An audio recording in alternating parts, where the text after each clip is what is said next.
আগামী ডিসেম্বরের মধ্যেই জাতীয় নির্বাচন অনুষ্ঠিত হতে হবে। তবে আগামী জাতীয় নির্বাচন অনুষ্ঠান নিয়ে মনে হয় এরই ভিতরে টালবাহানা শুরু হয়েছে বা চলছে। কথিত অল্প সংস্কার আর বেশি সংস্কারের অভিনব শর্তের আবর্তে ঘুরপাক খাচ্ছে আগামী জাতীয় নির্বাচনের ভবিষ্যৎ। এরই ভিতরে জনগণ বিশ্বাস করতে শুরু করেছে সংস্কার নিয়ে সময়ক্ষেপণের আড়ালে অন্তর্বর্তীকালীন সরকারের ভেতরে এবং বাইরে কারো কারো মনে হয় কিছু ভিন্ন উদ্দেশ্য রয়েছে। আপনাদের কাছে আমার আজকে জিজ্ঞাসা, যারা আইনের প্রতি শ্রদ্ধা দেখায় না, যারা আদালতের নির্দেশকে অবজ্ঞা করে, তাদের কাছ থেকে আমরা কতটুকু সংস্কার আশা করতে পারি? প্রিয় সমাবেশ, আমি প্রায় একটি কথা বলি, পুঁথিগত সংস্কারের চেয়ে ব্যক্তি মানসিকতার সংস্কার অনেক বেশি জরুরি। নর্থ কোরিয়ার সংবিধানে লেখা রয়েছে democratic people's republic of North Korea. সুতরাং কি লেখা আছে তার চেয়েও বেশি যেটি জরুরি তা হলো মেনে চলা। ইশরাকের ক্ষমতা গ্রহণ বা ইশরাকের শপথ গ্রহণে বাধা সৃষ্টি করে আজ আমরা আবারও স্বৈরাচারী মানসিকতার বহিঃপ্রকাশ দেখতে পাচ্ছি।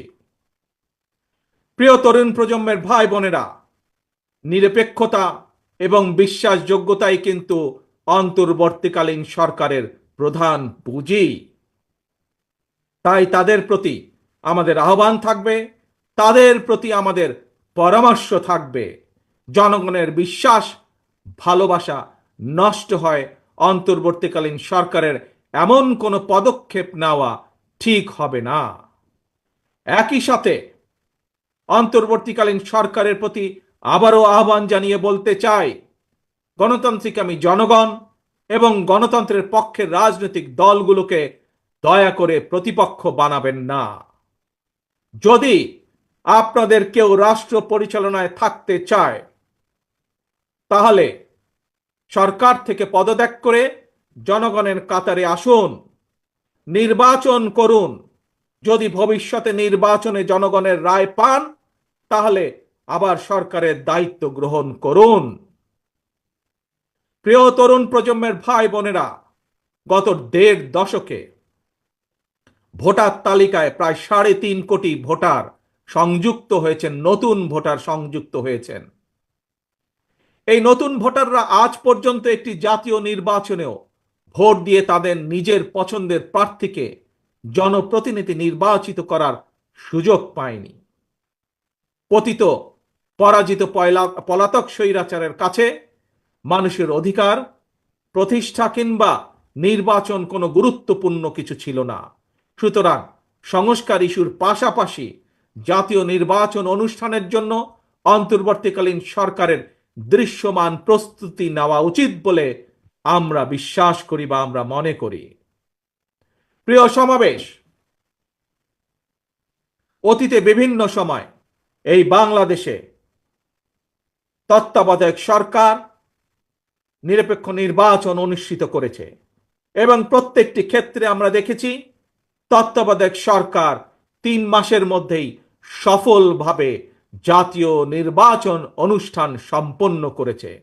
সুতরাং অতীতেই বাংলাদেশে রেকর্ড রয়েছে ৩ মাসের মধ্যে জাতীয় নির্বাচন অনুষ্ঠিত করা সম্ভব। কিন্তু আজ আমরা দেখছি ১০ মাস পার হয়ে গেল, অন্তর্বর্তীকালীন সরকার নির্বাচনের দিনক্ষণ ঘোষণা করছে না।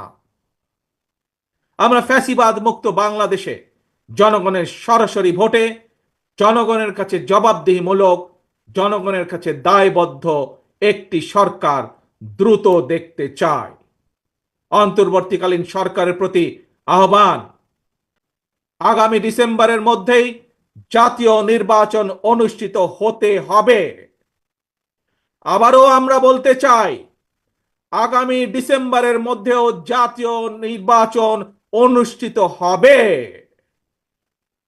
নতুন প্রজন্মের প্রিয় ভাই বোনেরা, আজকের এই সমাবেশ, প্রিয় দেশবাসী, আগামী ডিসেম্বরের মধ্যে আপনারা জাতীয় নির্বাচন অনুষ্ঠান যাতে অনুষ্ঠিত হয় তার প্রস্তুতি নিতে শুরু করুন।